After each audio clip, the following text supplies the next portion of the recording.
নিয়ে এসে তখন বলছে, শোনো, তুমি কার ইবাদত করো? বলে আমি মালিকের ইবাদত করি। আল্লাহ বলেনি, খোদাও বলেনি, গডও বলেনি, বলছে মালিকের ইবাদত করি। তো কাজী বলে, কাল থেকে তোমার মালিক আমি, আমার ইবাদত করবে। বলে কোনো মতেই হবে না, আমি আমার মালিকের ইবাদত করি, মালিকের ইবাদত করি। বলে তার জন্য না করো, অযোধ্যার দরজায় গিয়ে তোমার হাত পাতা চলবে না। সংস্থার চুপ করে আছে। আর তোমার উঠাটার ব্রেক দেंगे। আচ্ছা বলে জোরে চিৎকার করে জোরে টান মেরে দিল, নখ থেকে শুরু করে পুরো চামড়াটা তুলে নিয়ে এসে হাতে করে নিয়ে কাজীর সিংহাসনের উপরে ধাপ করে চলে গেল। গোটা শরীর দিয়ে নাঙ্গা, শিরাতে রক্ত চলছে, বুক ধক ধক ধক ধক করছে, রাত সময় যখন আছে ভয়ে তো অজ্ঞান। बोलो लो, ले लो। और इसी अवस्था में हम सबके द्वार पर जाएंगे। वही अवस्था के दरजाয় গিয়ে माई चावल देना, माई दाल देना। लोके तो एकदम মানে তাকাবে কি, অজ্ঞান হয়ে যাবে লোক। তারপর কুটিয়াতে বসে মালিকের নাম করতে করতে করতে করতে চলেছে। মহাত্মা চেনা মুশকিল, বিশেষ করে যারা পৌঁছে हुए महात्मा है।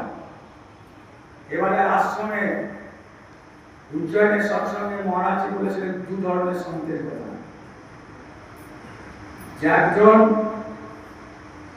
সংসারে এসে ব্যবস্থা ঠিক করে তাকে অবকাশ হন, আর এক মহাত্মা সংসদ গুরুরা আসেন জীবকে নিয়ে চলে যাবেন। তো গোপন সং যারা থাকেন তারা জমি তৈরি করেন। জমি বাবা জয়পুরে এবার কাপেলায় যাচ্ছিলেন, মাঝ মাঠে একটা বুড়ো লোক হাল চুষছে, হাল। বাবাজি গাড়ি দাঁড় করে দিল। সেবারে 26 দিনে 27 দিনে কাপেলা নামা হচ্ছে, গাড়ি দাঁড়িয়ে গেল, সবাই দাঁড়িয়ে গেল। গুরু মহারাজ গাড়ি থেকে নেমে সোজা মাঠের মধ্যেখানে যে বুড়ো লোকটা হাল চুষছে তার কাছে, তার সঙ্গে সবকে ইশারা করলেন। তার সঙ্গে কি কথা গুরু মহারাজ, সে একদম বাচ্চা ছেলের মতো, যেন কোন দুটো 6 বছরের 7 বছরের ছেলে একসঙ্গে কথা বলছে, আর দুজনেরই বয়স হয়েছে। খানিকক্ষণ কথা বলার পরে গুরু মহারাজ চললেন, কাপড়ে নিয়ে চললেন। পরে যখন আবার ধীরে ধীরে ধীরে ধীরে কাজ করে তো মহাশয় মালিককে বলে দেন। তো গুরু মহারাজ বলেছিলেন, अरे शाम को तो आना जाना रहता है, भेंट होता है ऊपर में, दिन में कभी कभी काम करते करते भेंट हो गया तो मुलाकात कर लिया। এটি বলে গোপন সং, তাদের চেনা, তাদের জানা, তাদের বোঝা ভয়ঙ্কর। গোপন সঙ্গে তো চিনতে পারবেন, খুললাম খোলা নামটা নিচে গোপন সং, ওপর থেকে নিচে কানেকশন, গ্যারান্টি হয়ে গেল।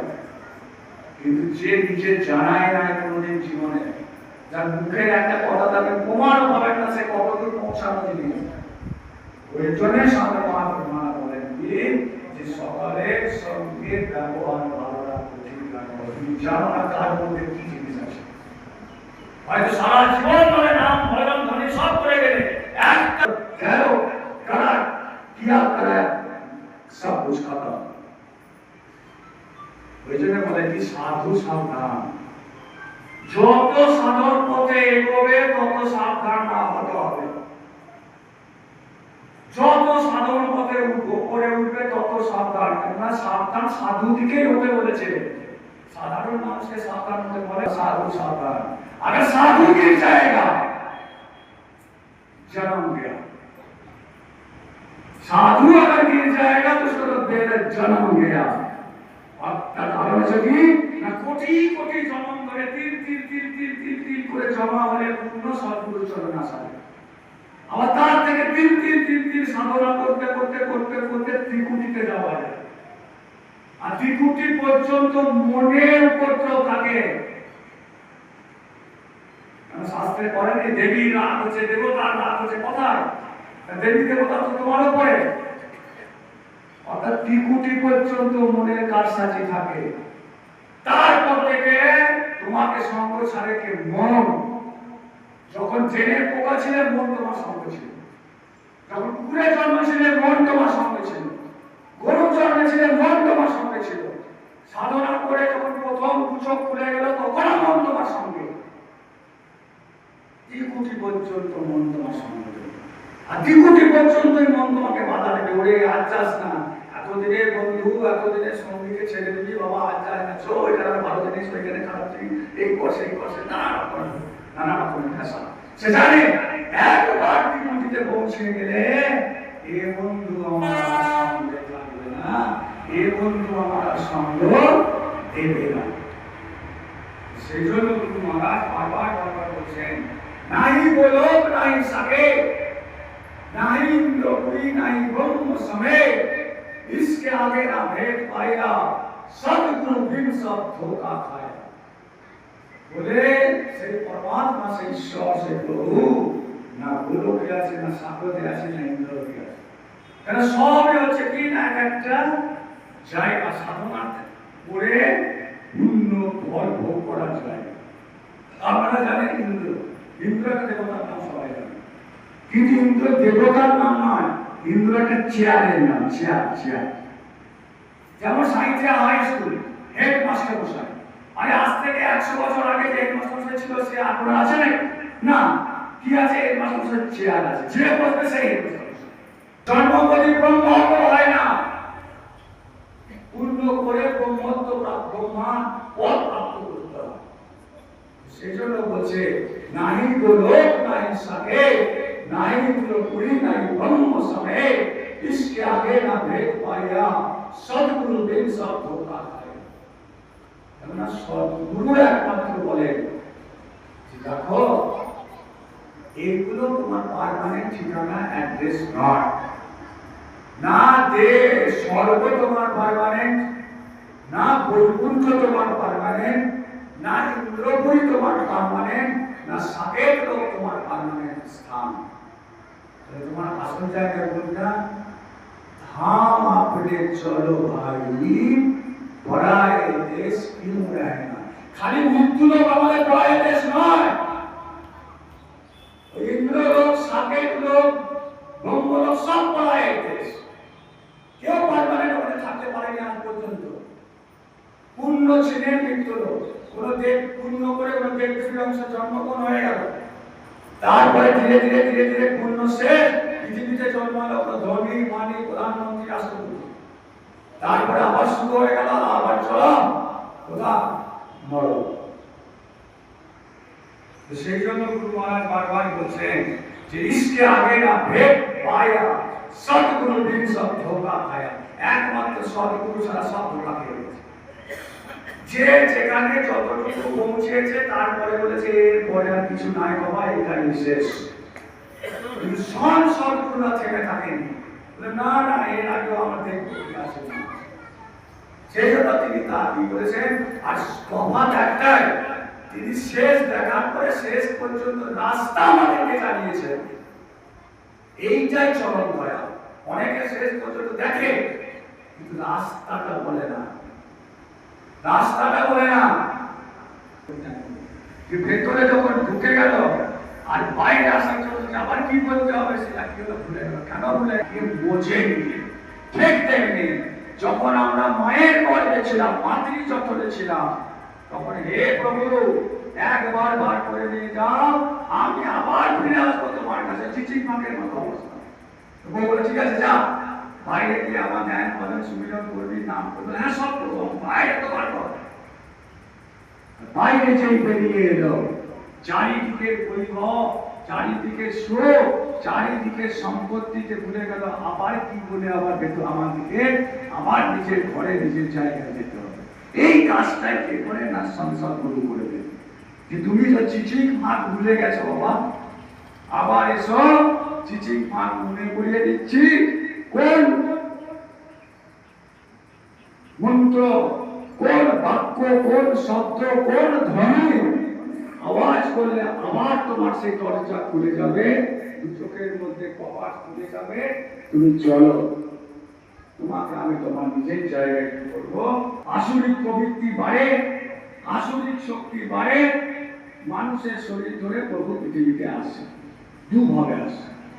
এক তো লেভেল সমান করতে আসেন, এখানকার জিনিস এখানেই থাক, নিয়ে যাব না? আর একজন আসে, এখানে যত রকমেরই নোংরা থাকুক ধুয়ে মুছে আমি নিয়ে যাব আমার সঙ্গে। কুরুক্ষেত্রে ভগবান কৃষ্ণ এলেন, তাকে পাঠানো হলো, একা আসেননি, সঙ্গে 33 কোটি দেবী দেবতার মধ্যে বহুজন সঙ্গে করে নিয়ে এলেন। নিয়ে এসে কি হলো? ধীরে ধীরে ধীরে ধৃতরাষ্ট্র জন্মান্ধ, এমন কিছু তার কানে শোনাইতে হবে যেন দুর্যোধন জন্মপদী পাণ্ডবকে শত্রু হয়ে যায়। ক্ষেত্র তৈরি করো, বাস ধৃতরাষ্ট্র প্রতিজ্ঞা করে দিল যে অন্ধের ছেলে তোমাদের সর্বনাশ করবে। শুরু হয়ে গেল কুরুক্ষেত্রে রাম তৈরি জমি তৈরি, যা যুদ্ধ লাগাও। যুদ্ধ শুরু হলো, মার কাজ শুরু হলো, পাপি সমান করে নিয়ে যাবার খেলা। যুদ্ধ করেছো, লোককে মেরেছো, পাপ করেছো, কর্মফল করেছো, অপরাধ এই গুরু এতদিন আপনার আশ্রয় থাকলাম, মেয়ে কথা মানে উদ্ধার করো বলে দিচ্ছেন উদ্ধার বলে। এত লোক মেরেছো, এত লোককে হত্যা করেছো, মেরেছো, কেটে রাস্তা রাস্তা আমি বলবো আমি জানি না। এই এত বছর তোমার সঙ্গে আছিস, তুমি আমার সখা, তুমি রাস্তা বলো। তদ্বিদ্ধি পরিপাতেন, তদ্বিদ্ধি পরিপাতেন, পরিপস্তেন সেবয়া, উপদেক্ষান্তিতে জ্ঞানম, জ্ঞানিনঃ তত্ত্বদর্শিনঃ। বলে যাও, কোন তত্ত্বদর্শী সদ্গুরু মহাত্মার চরণে যাও, সেখানে তত্ত্ব জ্ঞান শোনো, শুনে রাস্তা নাও, সেই রাস্তা ধরে গিয়ে পরমাত্মা প্রাপ্তি করো। এই হচ্ছে রাস্তা। আর এই নিদানের জন্য, গীতার এই নিদানের জন্য তখন কিন্তু বুঝতে হবে। এই নিদানের জন্য শুরু হলো জমি। কিসের জমি? আসছে ত্রেতা, আসছে তখন দাপর, তারপরে কি কলি।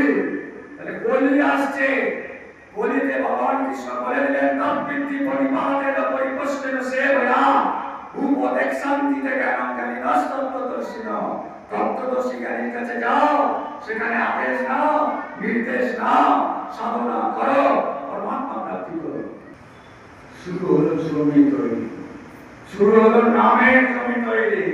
ধীরে ধীরে ধীরে ধীরে নামের জমি যখন তৈরি হলো, তখন কি হলো? গোস্বামীজি থেকে শুরু করে, কবির দাস থেকে শুরু করে, কবির দাস জি শুরু করলেন রাম নাম প্রথম থেকে শুরু হয়। জঙ্গলে বসেও নাম, বাইরে বসেও নাম, ঘরে বসেও নাম। তারপরে তিনি কি করলেন না, তো সব জিনিসের জমি তৈরি হয়, ক্ষেত্র তৈরি হয়। ক্ষেত্র তৈরি, কোন ক্ষেত্র পৃথিবীতে আসবে না। সেই জন্য রামপ্রসাদ বলেছিলেন, আসল কৃষি কাজটাই তুমি করতে পারলে না, মন্দিরে কৃষি কাজ জানো না, এমন মানব জমিন রইল প্রতি, আবাদ করলে বলতো শোনা। অর্থাৎ তুমি যদি চাষ করতে পারতে ঠিকঠাক, তাহলে প্রভুর দর্শন আসবে, ঈশ্বর প্রাপ্তি হতো। এটা তো সাধারণ কথা, কিন্তু যাব খালি হাতে প্রায় চলে গেলাম, কিন্তু খালি হাতে কি ভালো জায়গাতেও খালি হাতে সেখানে যাবে। তো সেই জন্য গুরু মহারাজ বার বার বার বার বার বার একই কথা বলছেন, बुंद देश को अब छोड़ आवई, बुंद देश को अब छोड़ आवई, सिंधु देश चल खेल वही। अर्थात बुंद देश माने की पृथ्वी, बुंद देश माने पृथ्वी। আর গভীর ভাবে বলতে গেলে এক বিন্দুতে আপনার জন্ম হয়েছে, মাতৃজঠরে দেশ को छोड़ आवई। এই বিন্দু দেশকে এবার ছেড়ে চলো, সিন্ধু দেশ চল খেয়ে গাবি। চলো সেই বড় পার অবসাগরে বেরিয়েছে সিন্ধু দেশ, যেখানে খেলা হবে। পৃথিবীর খেলা হবে না, উপরের খেলা হবে কি? যেখানে দেখবে যাকে দর্শন করার লেগে বছরে এক দুবার যাচ্ছ, যাকে দর্শন করার লেগে তুমি চোখে এত ধ্যান ধরছো, দেখবে সে মহা সিংহাসনে তিনি বসে আছেন।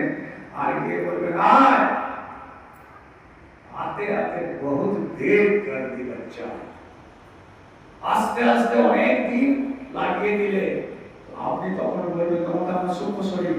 আমি বললাম কেন? এই তো 70 বছর 80 বছর পরে এলাম।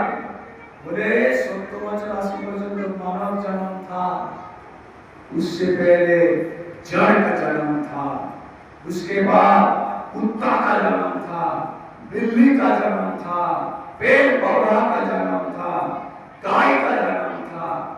तो अबे तो तू एली, तू जानिस ना कत कोटि बछर परे तू एली। और हम इतना दिन तक तेरा इंतजार में था। अगर कहीं घर से गुम हो जाए, घर से कहीं चला जाए, आदमी 5 साल 2 साल 3 साल 10 साल इंतजार करेगा, उसके बाद साथ किया कर्म करके भूल जाएगा, चला गया सब चला गया। लेकिन तुम्हारा पिताजी इतना समर्थ है, इतना दया है, तुम्हारा पिताजी के अंदर इतना कृपा है कि लाखों बरस तक इंतजारी में है, कभी तो मेरा बच्चा आएगा। लाखों बरस, करोड़ों बरस इंतजारी में बैठे हैं, अब मेरा बच्चा आएगा। अब तो मनुष्य जन्म मिल गया, अब तो संसद के दरबार में जाता है, सत्संग सुनता है, भजन करता है, ध्यान करता है, स्मरण करता है। अब तो क्षेत्र तैयार हो गया है, अब तो मेरा बच्चा आएगा। मिलेंगे मिलेंगे, 20 साल नहीं, 40 साल नहीं, 50 साल नहीं, 200 साल नहीं, 1 करोड़ साल के बाद मिलेगा है तुम्हारा पिता। और उसी इंतजार का हमारा कोई कदर नहीं। सम्मेलन हुआ तो हुआ, नहीं हुआ तो नहीं हुआ, भजन हुआ तो हुआ, नहीं हुआ तो नहीं हुआ। थोड़ा तो शर्म कर लो, थोड़ा तो शर्म कर लो। तुम्हारा इंतजारी में करोड़ साल कोई बैठा है, जिसका ना कोई नाम है, जिसका ना कोई उम्र है, जिसका कोई आता है ना कोई पाता है, वो तुम्हारा इंतजारी में है करोड़ों साल। आप तो चलो धाम अपने, चलो भाई पराए देश की में, आप तो चलो अपना, अब तो जाने का मौका मिल गया। ये मौका छोड़ो मत, ये छूटेगा नहीं। अगर ये मौका छूट गया, कब कोई आएगा कि नहीं आएगा तुम्हारा पता नहीं। ऐसे चल रहा फिर करोड़ साल, फिर 10 लाख बरस। अब हम तुमसे मिलने के लिए बेचैन हैं। जैसे मीराबाई ने रात के 12 बजे सब उस महल छोड़कर नंगे पांव, जिसका मुंह सूरज नहीं देख सके, मीराबाई बोलो तो तरफ इस तरफ पे होना चाहिए।